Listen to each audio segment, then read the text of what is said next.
नमस्कार मित्रांनो, trending news and latest update या चॅनलवरती तुमचे स्वागत आहे। मित्रांनो, आज आपण आपल्याचे या व्हिडिओमध्ये बघणार आहोत एसटी प्रवाशांसाठी चांगली बातमी। ही सेवा पुन्हा सुरू होणार का, काय असणार, चला तर जाणून घेऊया आपल्याचे या व्हिडिओच्या माध्यमातून। मित्रांनो, राज्य परिवहन महामंडळाच्या ताफ्यात मार्च 2024 अखेर 200 हिरकणी बस गाड्या दाखल होत आहेत। दापोडी येथील कार्यशाळेत त्यांचे काम सुरू झाले होते। त्यापैकी एक बस पूर्ण होऊन तिची आरटीओ मध्ये नोंदणी झाली होती। यामध्ये 43 आसनी प्रवासी क्षमता असून प्रवाशांच्या सोयीसाठी पुश बॅगचीही सोय केली आहे।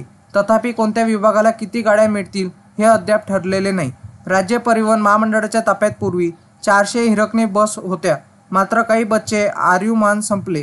त्यानंतर एसटी महामंडळाने नव्या हिरकणी बस घेणाऱ्या निर्णय घेतला। हिरकणी पूर्ण क्षमतेने दाखल झाल्यास रातराणीची सेवा देखील पूर्ण क्षमतेने सुरू होईल। मित्रांनो, राज्य परिवहन महामंडळाने प्रवासी वाहतुकीत पहिल्यांदा 1982 साली हिरकणी बसचा वापर केला होता। प्रवाशांना ही बस आवडली, त्याला चांगला प्रतिसाद मिळाला, त्यामुळे लालपरी सोबत हिरकणीची संख्या वाढू लागली। काही महत्त्वाच्या मार्गावर रात्रीच्या प्रवासासाठी या गाड्या रातराणी म्हणून धावण्यास सुरुवात झाली। खाजगी प्रवासी बस वाहतूकदारांनी निर्माण केलेल्या स्पर्धेमुळे एसटी महामंडळाने वातानुकूलित शिवनेरी, शिवशाही, आसन आणि शयनयान, अश्वमेध, मिंडी, यशवंती सेवेत आणल्या। त्यानंतर पहिली इलेक्ट्रिक शिवाई ही बस 2022 मध्ये दाखल झाली। दरम्यानच्या काळात हिरकणी बसची संख्या कमी करण्यात आली, पण हल्ली एसटी महामंडळाने बस संख्या वाढवण्याचे प्रयत्न सुरू केले आहे। सध्या एसटी महामंडळात बस गाड्यांची संख्या कमी झाली आहे। सुमारे 6000 गाड्यांची संख्या घटल्याने त्यांचा परिणाम प्रवासी सेवेवर होत आहे।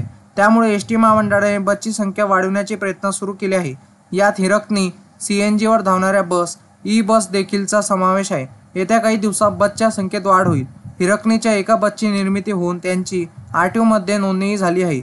ज्याप्रमाणे हिरकणी बस तयार होतील त्या प्रमाणात विविध विभागांना त्या दिल्या जाणार आहे। नव्या बसमध्ये काही बदल केले आहेत, त्यांचा प्रवाशांना निश्चितच फायदा होईल। मित्रांनो, ही बातमी आपल्याला शिवाजी जगताप, सरव्यवस्थापक वाहतूक, राज्य परिवहन महामंडळ, मुंबई यांनी दिलेली आहे। मित्रांनो, तुम्हाला असेच नवनवीन व्हिडिओ बघण्यासाठी तुम्ही आपल्या चॅनलला लाईक, शेअर अँड सबस्क्राईब करा। धन्यवाद।